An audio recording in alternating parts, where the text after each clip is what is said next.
Joining me now is co-host of Fox and Friends and author of the new book, Andrew Jackson and the Miracle of New Orleans, Brian Kilmeade. Brian, thanks so much for being here with me.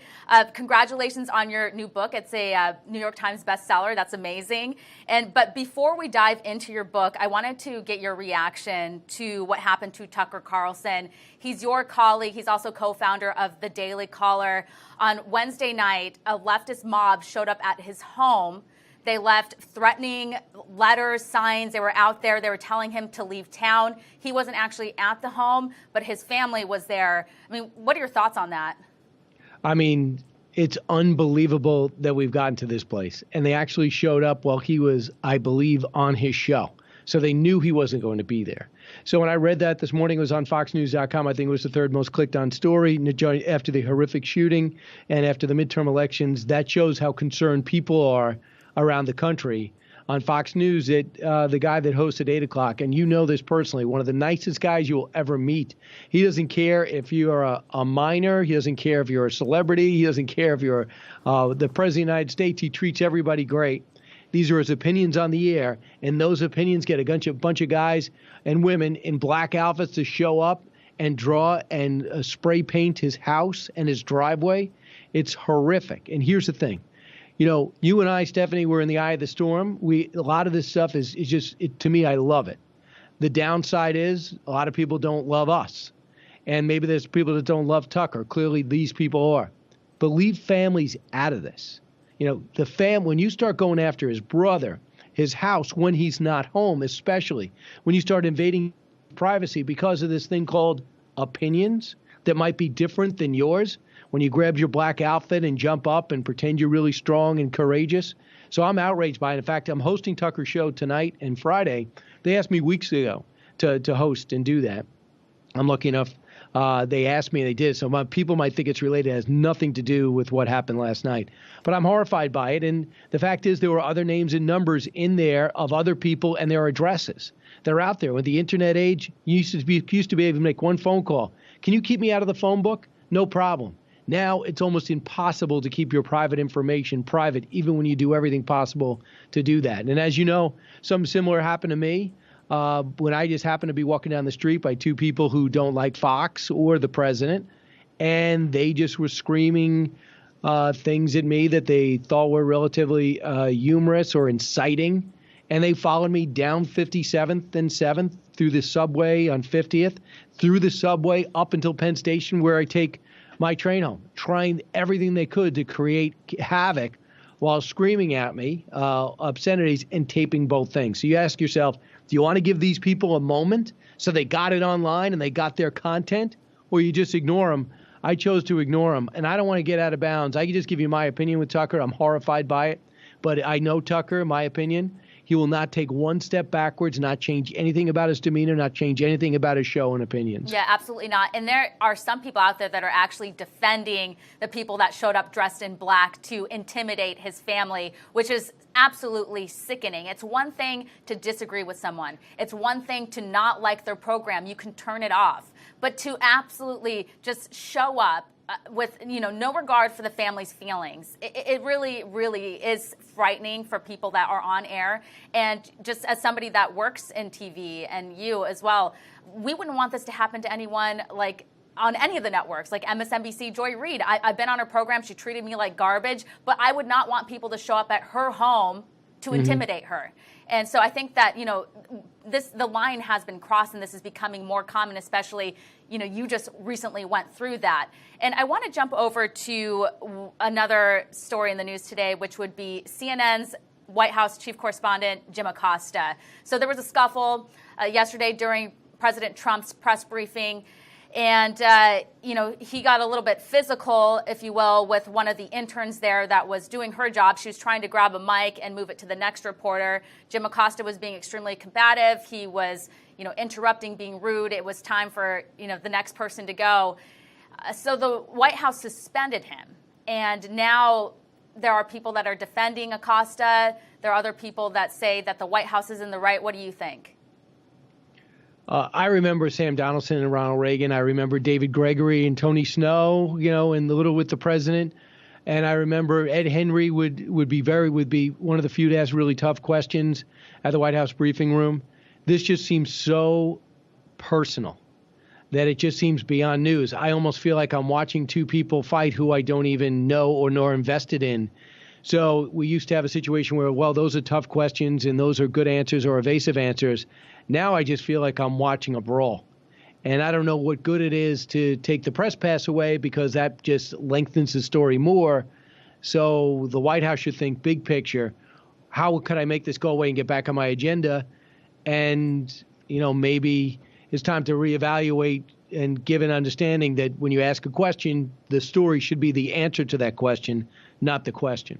Yeah, Brian, I've been watching a lot of these press briefings and just Acosta's demeanor and how he treats White House officials, and I think it's inappropriate. As somebody that works in the news, and obviously I'm conservative, I would never treat people that I disagree with or people that I oppose in that manner. I couldn't imagine somebody going in there during the Obama administration, a conservative reporter, if you will, treating anyone like that. And so I think that does need to be looked at. There needs to be a certain amount of respect that's given to the office, and I don't see that from Acosta. And I think that the White House was right to suspend him. I know that people worry about, First Amendment and the rights of a journalist and all of these other things, but we don't see a lot of the other reporters acting the way that Acosta does. And I am absolutely 100% disgusted by it. And now that we're talking about the media, I'll transition this back to your book.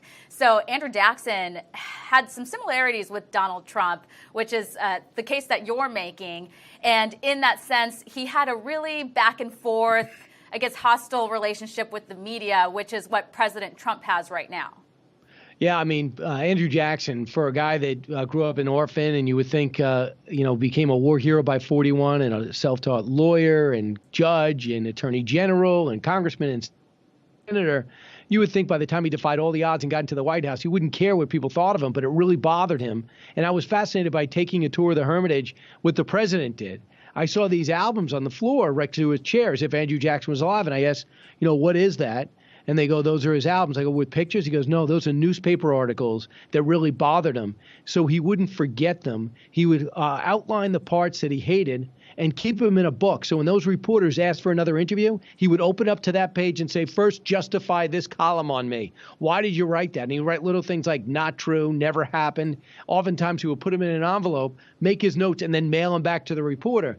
And at one point, he even hired his own White House news reporter, a columnist he liked, because he wanted to get the news out the way he wanted it and was frustrated by the media. I don't know who that reminds me of. Oh, wait a second. The President of the United States. But also I read George Bush 41's book, and he talked about how he thought the press wasn't fair. And my goodness, Bill Clinton also felt like the press was never fair. But I just think 92% of the stories are negative on this president. For Andrew Jackson, I think he felt the same way because he was a so-called outsider, not accepted by the establishment. He wasn't as smart as Jefferson. He didn't have the experience of John Quincy Adams. So he was never affected. He was never accepted by the elite. Does that remind you of anyone? Yeah, absolutely. And similar to Ronald Reagan as well. And we see this with President Trump, is which he likes to use social media and do these speeches and go to the people directly and get that message out straight to the people rather than have anyone else filter what he's saying. Now, your book actually focuses more on the Battle of New Orleans, which some are arguing that this battle wasn't even really necessary. Oh, my goodness. Well, we found, and that's what I thought before, Stephanie, before I started doing the book, I wanted to do something after Thomas Jefferson was in order. Number two, I wanted to make sure it didn't get a lot of attention and that it had impact. And I wanted to do the Battle of Baltimore because Kaepernick was taking a knee at the time and this big debate on should the national anthem be changed because of what the second verse said. I go, let me do the Battle of Baltimore. And they just said, before you do that, study the Battle of New Orleans. And I talked to this guy, Ron Dress. He found documentation within the last 10 years that showed that the British planned on taking New Orleans, holding on to it, and putting a petition to what was then the World Court and saying the Jefferson Purchase, Louisiana Purchase, was illegal, was improper, and should be overturned. And it was legitimately thought that it looked like this, though, and Packenham, who led his troops, proved it, that he was told if you hear anything about a treaty, ignore it, take New Orleans, spend Christmas, and hold it. We're not going anywhere. And think about it. If you look at a map and look at Louisiana Purchase, it doubled the size of the country. You overturn that, we're back to an Eastern Bloc country. We never go to the Midwest, and we never go out west. Maybe you and I aren't even talking right now. Maybe we're 3 countries instead of 1 country. Yeah, that's fascinating. And after spending time studying Jackson and really understanding this history, what do you make of him as a person? Obviously, he's an extremely controversial figure today because of his racist past, if you will. A lot of people would like to see his face removed from currency. You know, his statues are in the crosshairs. What are your thoughts? Well, Stephanie, no one could ever justify slavery. And as George Bush 43 said, and he probably wasn't the first, he was the original stain of our country. We've overcome that. We got to continue to make strides. I get it.